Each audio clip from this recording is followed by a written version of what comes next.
অর্থো এম্যাক্স এই ট্যাবলেটটিতে একই সাথে রয়েছে গ্লুকোস্যামিন ও ডায়াসেমিন। এর পার ইউনিটের দাম 13 টাকা 25 পয়সা। এই ওষুধটি সাধারণত অ্যান্টি আর্থ্রাইটিস, নিউমাটয়েড আর্থ্রাইটিসে ব্যবহার করা হয় ও হাড় ও জয়েন্টের ব্যথায় ব্যবহার করা হয়। এর উপাদানগুলোর কার্যকারিতা সম্পর্কে বলা যাক। গ্লুকোস্যামিন এটি একটি প্রাকৃতিক চিনি যা শরীরে তৈরি হয় এবং বিভিন্ন খাদ্যে এটি পাওয়া যায়। যখন তরুণস্থি ক্ষতিগ্রস্ত হয় কিংবা পরিমাণ মতো তৈরি হয় না, তখন অ্যান্টিওআর্থ্রাইটিস দেখা দেয়। গ্লুকোস্যামিন লিগামেন্ট, টেন্ডন, নখ ও অন্যান্য সংযোজন কলা তৈরি করতে সাহায্য করে। যখন কৃত্রিমভাবে প্রস্তুতকৃত গ্লুকোস্যামিন সালফেট গ্রহণ করা হয়, তখন ইহা শরীরের গ্লুকোস্যামিনের পরিমাণ বাড়িয়ে দেয়, যা ক্ষতিগ্রস্ত তরুণাস্থির পুনর্গঠন করে। এক কথায়, জয়েন্টগুলোতে যে ব্যথাগুলো তৈরি হয় এবং যে সমস্যাগুলো তৈরি হয় সেগুলোকে অনেকাংশেই কমিয়ে দিতে পারে এই উপাদানটি। আরেকটি উপাদান হচ্ছে ডায়াসেরিন। ইহা অ্যান্টিআর্থ্রাইটিসের চিকিৎসায় ব্যবহার করা হয়। এছাড়াও এই উপাদান প্রদাহ বিরোধী ক্রিয়া সম্পন্ন করে। এই উপাদান সরাসরি হাড়ের যে কার্টিলেজ আছে সেই কার্টিলেজের ক্ষয়কে রোধ করতে সাহায্য করে। মাত্রা ও সেবন বিধি। প্রাপ্তবয়স্কদের ক্ষেত্রে একটি করে ট্যাবলেট দিনে 2 বার খাবারের সাথে গ্রহণ করতে হবে। শিশু ও কিশোরদের ক্ষেত্রে 18 বছরের নিচে শিশু ও কিশোরদের ক্ষেত্রে এর নিরাপদ ও কার্যকারিতা প্রতিষ্ঠিত হয়নি, মানে এই বয়সী বাচ্চাদের জন্য এটা ব্যবহার করা যাবে না।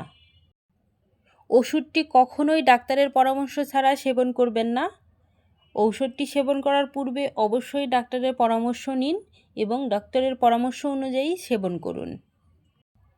যে সকল মানুষের গ্লুকোস্যামিন বা ডায়াসেমিনের প্রতি অতি সংবেদনশীলতা আছে তারা এই ওষুধ গ্রহণ করা থেকে বিরত থাকুন।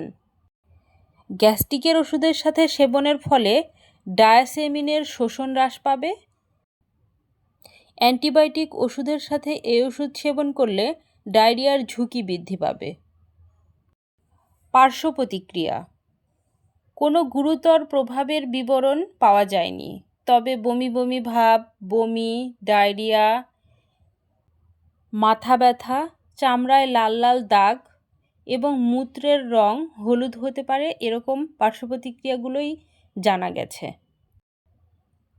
গর্ভাবস্থা ও স্তন্যদানকালে এই ওষুধের ব্যবহার নির্দেশিত নয়। সতর্কতা। যে সকল রোগীদের গ্লুকোস্যামিন ও ডায়াসেমিন এই দুইটি উপাদানে অ্যালার্জি রয়েছে তাদের এই ঔষধ ব্যবহারের ক্ষেত্রে অবশ্যই সতর্কতা অবলম্বন করতে হবে। মাত্রা আধিক্যতা।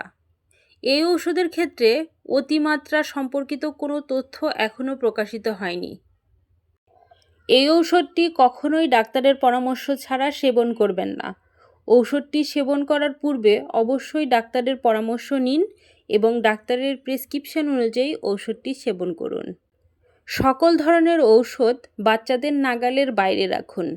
আলো থেকে দূরে 30 ডিগ্রি তাপমাত্রায় সংরক্ষণ করুন। এই ভিডিওটি এমন কারো কাছে শেয়ার করুন যে এই ভিডিওটি দেখে উপকৃত হবে। সে আপনার বন্ধু কিংবা পরিবারের কেউ হতে পারে। এতক্ষণ ভিডিওটি দেখার জন্য অসংখ্য ধন্যবাদ। ভিডিও সংক্রান্ত কোনো মতামত থাকলে কমেন্ট বক্সে জানিয়ে দিতে ভুলবেন না। আপনি যদি আমার এই চ্যানেলে নতুন হয়ে থাকেন, চাইলেই আমার চ্যানেলটিকে সাবস্ক্রাইব করে পাশে থাকা বেল বাটনটি দাবিয়ে রাখতে পারেন। তাহলে এরকম তথ্যবহুল ভিডিওর নোটিফিকেশন পৌঁছে যাবে আপনার কাছে। Thanks for watching. Please subscribe my channel.